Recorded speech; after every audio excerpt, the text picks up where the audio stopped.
La convergence entre les deux, c'est déjà le fait que les deux arrivent en même temps et sont capables tous les deux de révolutionner nos modes de vie, très profondément.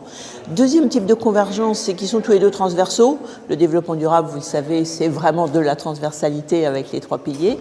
Et puis les nouvelles technologies de l'information, de l'informatique, du numérique, ça s'applique à tout, vraiment à tous les moyens de communication, mais aussi d'action, de transport, de construction, etc. Et c'est en ça qu'on peut les croiser ensemble, ces problématiques de développement durable et ces problématiques de numérique, pour en faire quelque chose qui soit bon, je l'espère, parce qu'on a aussi la possibilité de faire des erreurs.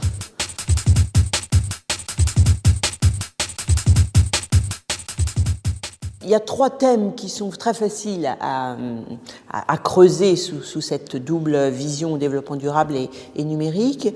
Les transports, parce que nous avons, grâce aux technologies du numérique, des possibilités extrêmement fortes de réduire l'impact sur l'environnement des transports tout en facilitant leur accessibilité, notamment sociale, et donc leur gain économique. Donc on a bien les trois piliers du développement durable, puisque grâce aux technologies numériques, on peut améliorer l'efficacité énergétique des véhicules, on peut réduire nos besoins de transport en utilisant d'autres moyens d'échanger, des déplacements qui vont se substituer finalement à des déplacements réels, mais qui seront des déplacements virtuels.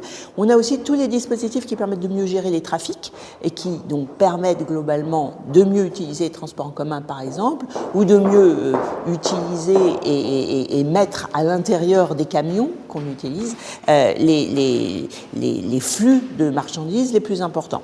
Ça, c'est pour la partie transport. Le deuxième sujet, c'est tout ce qui est construction, efficacité énergétique du bâtiment. Là, c'est pareil, il y a de grandes possibilités derrière l'utilisation des technologies de l'information et du numérique. D'abord parce qu'on a la possibilité, là aussi, de mieux gérer l'éclairage, de mieux gérer le chauffage en fonction des besoins, de la présence des personnes. C'est des choses qu'on connaît bien maintenant aujourd'hui. Également parce qu'en termes de gestion des ressources des énergies renouvelables, on sait qu'il est nécessaire de revoir nos réseaux, on sait qu'il est nécessaire de mieux connaître nos consommations pour mieux gérer l'utilisation de ces consommations au bon moment en fonction de la production. Et donc tout ce qui est réseau intelligent, c'est également nécessaire pour ces énergies renouvelables. Et puis dernier grand sujet, c'est tout ce qui tourne autour de la gouvernance, puisque avec les technologies de l'information, on a vraiment un plus potentiel pour faire que la démocratie nécessaire pour mettre en œuvre des vraies politiques de développement durable sur des territoires soit plus facilement accessible parce que vous pouvez mettre à disposition des informations, parce que tout le monde peut réagir surtout, parce qu'il y a donc cet échange qui est possible et qu'on a du mal à faire dans les autres types de démocratie habituellement. Et puis vous avez également derrière l'utilisation du numérique toujours sur cette thématique de la gouvernance, des choses qu'on ne sait pas encore forcément très bien utilisées aujourd'hui, mais vous allez trouver par exemple des simulateurs qui vont vous permettre d'accéder vous-même en simple citoyen à des outils qui n'étaient absolument pas disponibles jusqu'à présent et qui vont vous permettre d'intégrer des démarches de développement durable dans votre quotidien. Donc voilà quelques exemples immédiats finalement de bonne utilisation des technologies du numérique.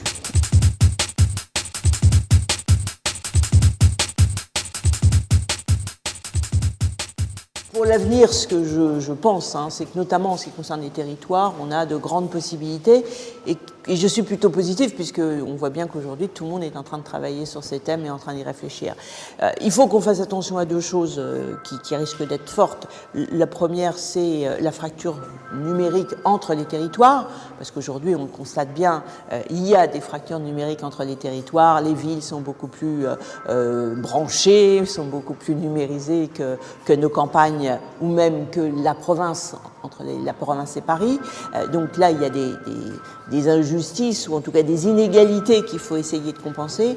Il y a un deuxième type de fracture qu'on va appeler la fracture sociale. Il y a des exclus du numérique et ça, il faut qu'on en soit très conscient. Aujourd'hui, on a tendance me semble-t-il, un peu trop à toujours trouver une solution numérique à nos sujets et à nos problèmes, alors qu'en fait, il y a quand même une partie non négligeable de la population qui n'est pas branchée, qui n'utilise pas ces sujets, ces moyens. Et donc, en fait, on ne parle qu'à une partie de la population. Et ça, c'est vraiment très dommageable. Donc, il faut qu'on y soit très attentif, d'abord pour qu'ils soient plus nombreux à utiliser le numérique, et ensuite, toujours pour avoir l'idée que, bon, voilà, il n'y a pas que des gens qui sont branchés, aujourd'hui en tout cas, et qu'il faut trouver des solutions. Donc, sur ces deux thèmes-là, je pense qu'il y a un vrai travail à faire, et cette fracture territoriale et sociale, bien, elle est forcément à résoudre si on veut avancer dans des démarches de développement durable et utiliser le mieux possible les nouvelles technologies du territoire, du numérique, pour que nos territoires aillent plus vite dans des démarches de développement durable.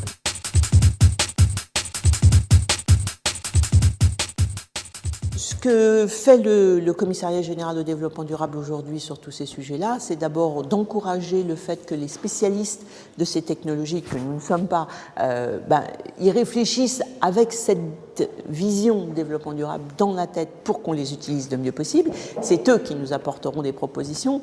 Nous, ce qu'on souhaite, c'est les inciter à y réfléchir.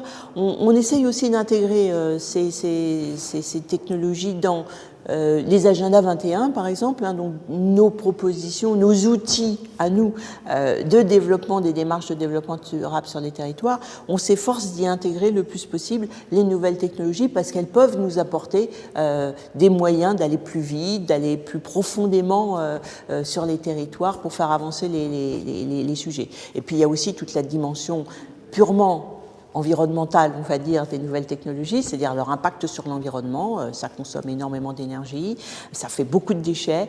Bon, ces deux sujets-là, notamment, bien sûr, de notre côté, nous veillerons et nous inciterons les acteurs à aller le plus possible vers des impacts faibles sur l'environnement. Mais bon, on voit aussi que là, il y a une vraie prise de conscience chez les acteurs du numérique.